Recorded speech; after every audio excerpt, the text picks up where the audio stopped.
کہانی کی شروعات میں ہم دیکھتے ہیں شہر بھمبور کے راجا کے گھر ایک بچی کی ولادت ہوتی ہے۔ کنیز بھاگتی ہوئی یہ اطلاع راجا کے گوش گزار کرتی ہے۔ راجکمار اسے انعام و کرام دیتا ہے۔ راجا دعائے شکرانہ ادا کرتا ہے۔ ایسے میں اسے ایک تارا ٹوٹتا دکھائی دیتا ہے۔ وہ کئی خدشات کا شکار ہو کر اپنے درباری روحانی پیشوا سے خدشہ ظاہر کرتا ہے۔ وہ راجا کو سمجھاتا ہے کہ تارے تو آسمان سے ٹوٹا ہی کرتے ہیں۔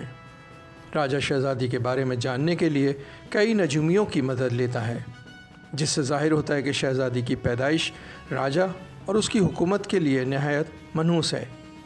ایک نجومی بتاتا ہے کہ شہزادی کے منحوس قدم آپ کو دشمن کے آگے جھکا سکتے ہیں۔ ایسے میں راجا کو جلال آ جاتا ہے اور وہ اپنے روحانی پیشوا سے فال نکلوانے کے بعد شہزادی کو ملکہ سے جبراً چھین کر اس احساس سے عاری ہو کر کہ ایک ماں کے دل پر کیا گزرے گی اور اپنی بادشاہت کھو جانے کے ڈر سے ایک بکس میں بند کر کے دریا کے سپرد کر دیتا ہے۔ یہ بکس کئی دریا، نالے، ندیاں، نہریں پار کرتا ہوا ایک دھوبی گھاٹ تک پہنچ جاتا ہے۔ اختر دھوبی کی نظر اس بکس پر پڑتی ہے۔ وہ اسے کنارے لے آتا ہے۔ وہ بکس کھولتا ہے۔ اس میں ایک بچی اور کافی ہیرے جواہرات کو دیکھ کر وہ خوش ہو کر اسے بھی گھر لے آتا ہے، جہاں اس کے خاندان والے اسے بچی کی مبارکباد دیتے ہیں کہ اس کے گھر اب تک اولاد شاید اسی لیے نہیں تھی کہ اس بچی کو یہاں آنا تھا۔ اختر اس کا نام سسی رکھتا ہے۔ سسی کے آتے ہی اختر کے تو دن پھر جاتے ہیں اور وہ خوشحال ہو جاتا ہے۔ وقت گزرتا ہے اور سسی اپنی سہیلیوں کے ساتھ جوان ہو جاتی ہے۔ کھیلتے کودتے ایک روز سسی کو ایک نجومی مل جاتا ہے۔ اب یہ تمام لڑکیاں ہاتھ دکھاتی ہیں۔ ایسے میں وہ نجومی سسی کا ہاتھ دیکھ کر اس سے اس کے باپ کا نام پوچھتا ہے۔ وہ بتاتی ہے کہ وہ دھوبی اختر کی بیٹی ہے۔ وہ نجومی حیران ہوتا ہے۔ وہ کہتا ہے میرے لحاظ سے تو تجھے کسی راجا کی بیٹی ہونا چاہیے تھا۔ تبھی وہ بتاتا ہے کہ ایک علاقے کا راجکمار اس کی محبت میں دیوانہ وار چلائے گا اور یہ محبت ایسی ہوگی جو رہتی دنیا تک امر ہو جائے گی۔ یہ سب باتیں سہیلیاں اور وہ خود سسی اس نجومی کا مذاق سمجھ کر ہنسی میں ڈال جاتی ہیں اور گھر واپس آ جاتی ہیں۔ مگر گھر آ کر سسی نجومی کی باتوں میں الجھ سی جاتی ہے اور سوچتی ہے کہ نجومی نے ایسا کیوں کہا، کہ وہ ایک شہزادی ہے اور کیا واقعی اس کی قسمت میں کوئی راجکمار ہے۔ یہ سب سوچتے ہوئے وہ سو جاتی ہے۔ دوسری طرف پڑوس کے علاقے مکران کے طرف سے راجکمار پنو کا قافلہ مختلف کھیلوں میں حصہ لینے شہر بھمبور پہنچ جاتا ہے تو پنو کو سسی کے حسن کے قصے سننے کو ملتے ہیں۔ اسے اشتیاق ہو جاتا ہے کہ آخر یہ کون لڑکی ہے جو اپنے حسن کے لیے اتنی مشہور ہے۔ جبکہ سسی کو بھی پنو کے بارے میں معلوم ہوتا ہے تو اسے دیکھنے کا اشتیاق بڑھ جاتا ہے۔ قسمت ان کو ملانے کے لیے موقع فراہم کرتی ہے۔ لاکھی باغ وہ جگہ تھی جہاں سسی اور پنو نے ایک دوسرے کو پہلی بار دیکھا تھا اور پھر اظہار ہوا، وعدے ہوئے، ملاقاتیں ہونے لگیں۔ پنو کا دل واپس اپنے شہر جانے کے لیے قطعی نہ تھا، جبکہ اس کی تلاش میں مکران کے بادشاہ نے کچھ لوگ بھیجے تھے، مگر انہیں پنو کے بارے میں کوئی اطلاع نہیں ملی۔ پنو اگر اس طرح رہتا تو اس کا راز افشا ہو سکتا تھا۔ اس نے اپنے اردلی کے ساتھ مل کر اپنے آپ کو سسی کے باپ دھوبی اختر کے سامنے ماہر دھوبی کے طور پر پیش کیا اور وہاں کام کرنے لگا۔ پنو اور اردلی شیر خان کو تو کام مل جاتا ہے، مگر اب سسی کی ماں اس کی باپ سے اس کے دوست کے بیٹے دارا کا رشتہ چلانے کا ذکر کرتی ہے اور یوں سسی کا رشتہ دارا سے چل پڑتا ہے۔ سسی دکھی ہو جاتی ہے۔ وہ تارا سے بولتی ہے پنو کے قریب رہنے کی ایک خوشی ملی تھی، وہ بھی بہت جلد مجھ سے چھن گئی۔ ادھر پنو سسی کے باپ کے دھوبی گھاٹ پر خوب محنت سے کام کرتا ہے تاکہ اختر اسے کام پر مستقل رکھ لے۔ ایک روز سسی کا حال معلوم کرنے دھوبی گھاٹ پہنچتی ہے اور پنو کو اپنی خاطر اس روپ میں دیکھ کر اداس ہو جاتی ہے۔ وہ نظر بچا کر اس کے قریب جاتی ہے اور مسکرا کر اسے دیکھتی ہے۔ پنو بھی اسے دیکھتا ہے۔ وہ خود نہیں بول رہے تھے مگر ان کی نظریں سب کچھ کہہ رہی تھیں۔ یہاں دارا جو اب اپنے آپ کو سسی کا منگیتر سمجھ بیٹھا تھا، بہت کچھ محسوس کر لیتا ہے مگر کچھ بولتا نہیں۔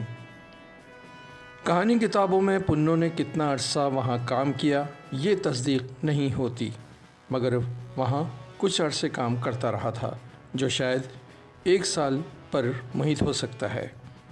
دارا اس 1 سال کے دوران ان کے بیچ کی قربت کو سمجھ چکا تھا اور وہ کئی بار انہیں ہاتھوں میں ہاتھ ڈالے بھی دیکھ چکا تھا، جو اس کی غیرت کے لیے ایک چیلنج سے کم نہ تھا۔ مگر فی الحال وہ کچھ نہیں کر پاتا، مگر اپنے دوستوں سے اسے نقصان پہنچانے کا منصوبہ ضرور بناتا ہے۔ دوسری طرف دارا کے ماں باپ رشتے کے لیے اختر کے گھر پہنچ جاتے ہیں، مگر سسی اپنی ماں کو انکار کر دیتی ہے۔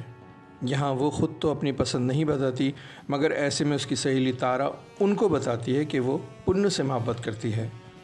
اختر یہ سن کر غصے سے پنو کو برا بھلا کہتا ہے اور اسے مارتا بھی ہے، مگر اچانک اسے یاد آ جاتا ہے کہ سسی اس کی اپنی بیٹی نہیں ہے، اسے اس پر اتنا ظلم نہیں کرنا چاہیے، اور وہ اس رشتے کو بالآخر قبول کر لیتا ہے۔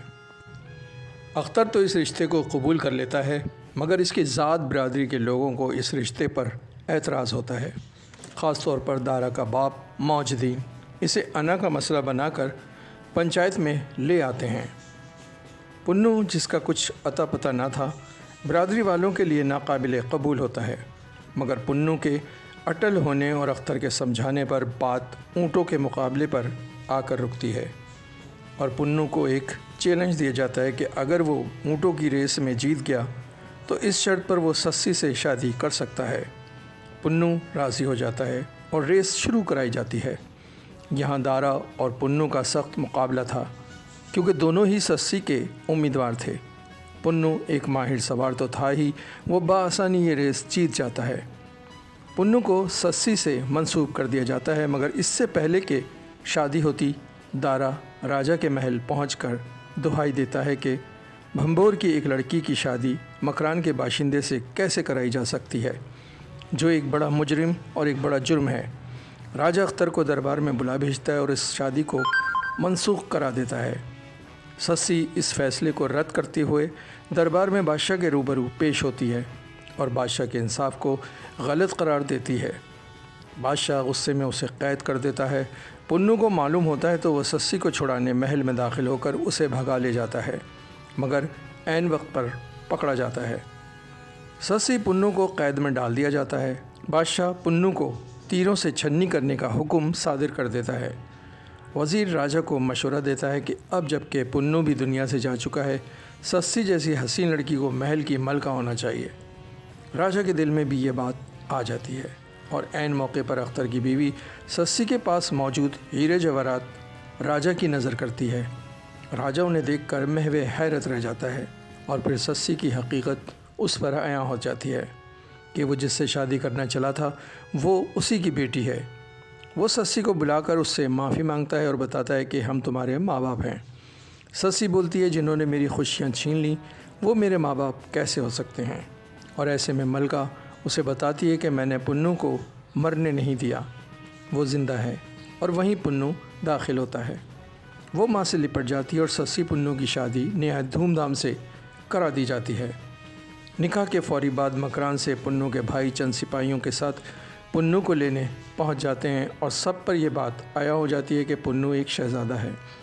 پنو کے بھائی سسی اور پنو کو بڑی چاہ سے مکران کی طرف لے جاتے ہیں، مگر راستے میں دارا اسے مل کر ایک سازش کے تحت پنو کو اونٹ سے باندھ دیا جاتا ہے، جبکہ سسی کی پالکی ریگستان میں ہی چھوڑ کر پنو کو بھگا لے جاتے ہیں۔ سسی کو جب اس دھوکے کا علم ہوتا ہے تو وہ پالکی سے نکل کر ریت کے طوفان میں اکیلی ہی پنو کی تلاش میں نکل کھڑی ہوتی ہے۔ وہ پنو پنو چلاتی ہوئی مکران کی جانب بڑھتی چلی جاتی ہے۔ پنو کو ہوش آتا ہے تو وہ رسیاں توڑ کر اونٹ سے کود پڑتا ہے اور سسی سسی کہتے ہوئے الٹے قدموں واپس بھاگتا ہے۔ راستے میں اس کی مت بھیڑ دارا سے ہوتی ہے، وہ بھی سسی کو ڈھونڈ رہا ہوتا ہے۔ دونوں میں جھگڑا ہوتا ہے۔ پنو دارا کو مار ڈالتا ہے، مگر وہ مرتے مرتے بتاتا ہے کہ سسی مکران کی طرف گئی ہے۔ پنو اس طرح بھاگتا ہے اور پھر اس کی نظر سسی پر پڑ جاتی ہے جو ریت کے نیچے دب کر مر چکی ہوتی ہے۔ پنو سسی کی لاش سے لپٹ کر روتا ہے اور اسی لمحے بڑا ریت کا ایک طوفان پنو کو بھی اس ریت میں دفن کر دیتا ہے۔ نجومی کی بات درست ثابت ہوتی ہے کہ ان کا پیار رہتی دنیا تک امر رہے گا۔